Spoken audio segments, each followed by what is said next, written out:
Hello, in this video tutorial we are going to practice existential elimination.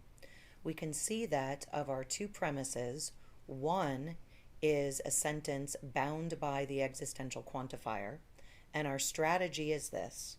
When we have in our premises one or more existentially quantified sentences, and those quantifiers bind the sentence as a whole, we set up existential elimination.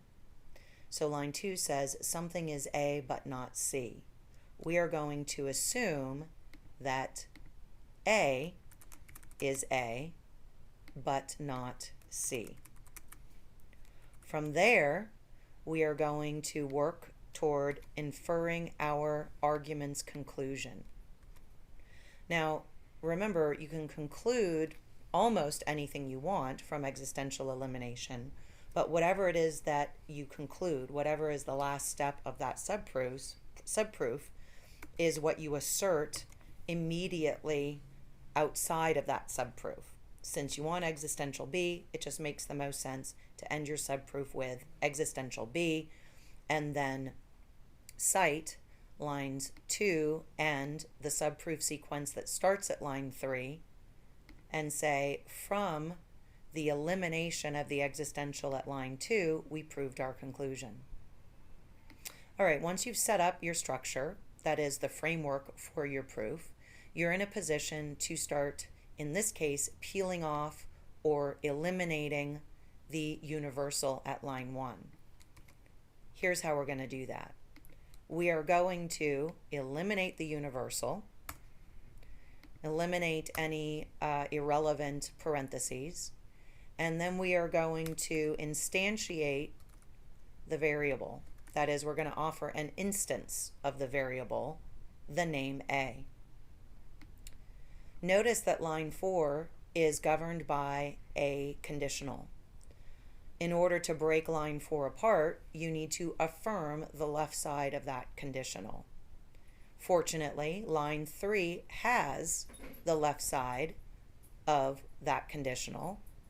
So all you have to do is eliminate the conjunction at line 3.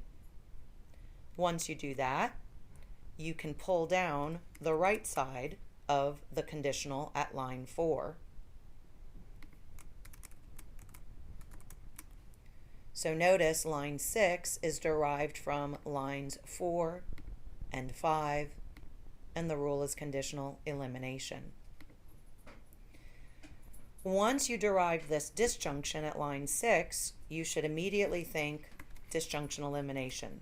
Why? Because 9 times out of 10, when you have a disjunction in your premises, you will eliminate it. And what do you want to conclude, or what do you want to infer?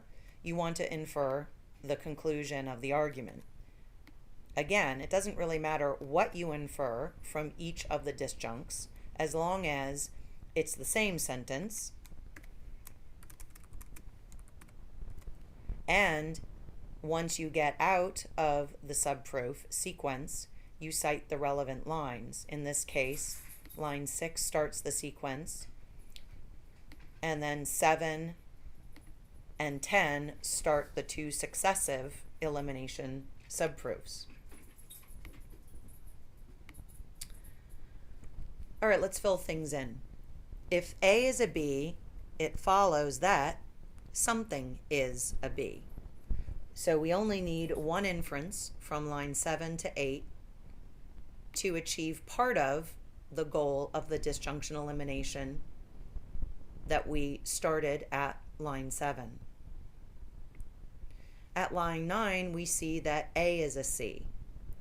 Recall that at line 3, we have on the right side of the conjunction a negation CA.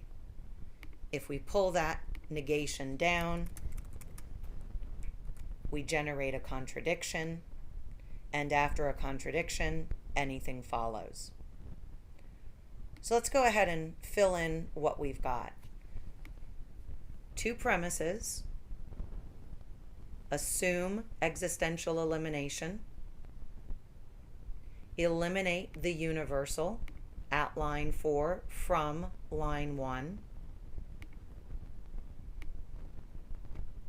eliminate the conjunction from line 3, eliminate the conditional from lines 4 and 5, introduce the existential from line 7, eliminate the conjunction again from line 3, assert the contradiction from lines 9 and 10, and then eliminate the contradiction at line 11. Let's check our proof, make sure we did everything right, and the goal checks out.